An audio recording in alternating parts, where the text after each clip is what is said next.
Hi guys, this is CK at CK Education. Today I want to share a story with you about a student named Paul. Um, Paul was a student of mine several years ago, and I have many students like Paul whom I have a long-term relationship. We still keep in touch.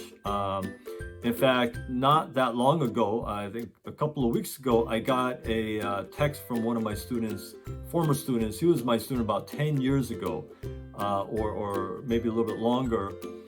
He was my very first online student, and he's getting married. So I got a text saying that he got engaged and he's getting married in October, and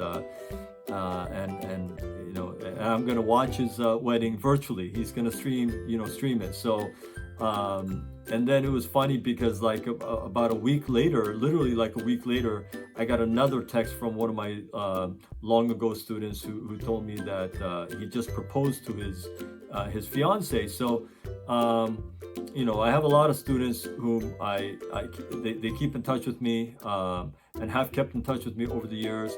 This is one of the biggest benefits and joys of what I do is these are like my younger friends. I guess they're quite a bit younger than I am, but they're just wonderful kids who turned into wonderful adults, and we have a great relationship. And Paul is also one of those kids, and I call them kids even if they're like 25 years old. But just a wonderful kid, and so he still texts me for advice, and we talk about internships, and we talk about college and career and relationships and all kinds of things. And it's just a great joy to be able to do that. And that's, again, one of the best things about doing what I do. I love what I do. I love teaching, but the biggest meaning and joy is really these relationships. But Paul, I remember that when he was in high school, he didn't do that well in school. I mean, he'd get 3.2 sometimes, and I know some of you watching thinking 3.2, man, I kill for 3.2, man. I've got like 2.6 or 2.5, and I've had kids, and I have kids who've gotten 2.0 and 2.2 as well. I've had students of every level, both GPA and SAT wise, but he didn't do that well, and he struggled a little bit, and he did a lot better in his 11th grade year, but nobody could have predicted how well he did in college. And he's still in college, but he's just like 4.0. I mean, he's killing it. He's doing great. So I was very proud of him, and I told him that. So he's doing really well, and his younger sister now is one of my students, and but just a wonderful family and a wonderful guy. When he came to me, he started out reading and writing. He started out at 540. His math score was 560, so he started out right at around 1100.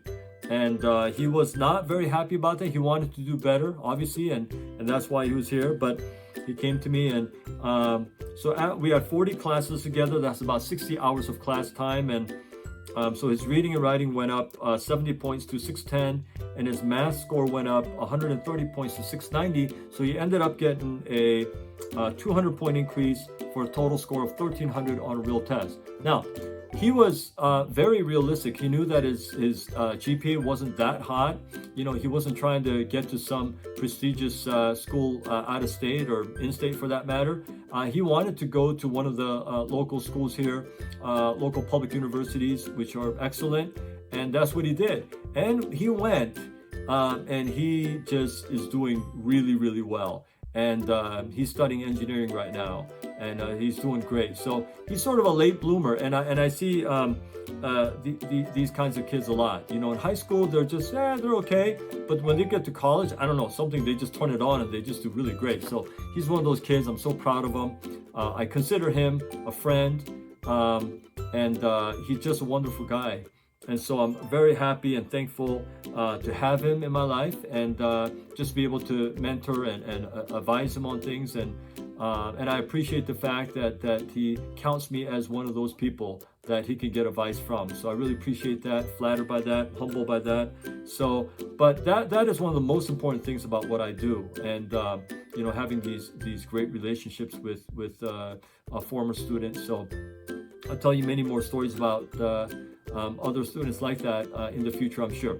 So just wanted to share that wonderful story with you today. And as always, if you're interested in becoming one of my students, the best thing to do is go to my website, ckeducation.org, and click on the SAT Prep application form. And in the SAT Prep application form, on the bottom, there's a comments section. And in the comments section, please write in there why you think you would be a great fit as one of my students. That will help me determine which students I choose to be my students. I just can't take everybody. I don't delegate this. I don't have a staff or other tutors or teachers I hire to teach my students. I've never done that.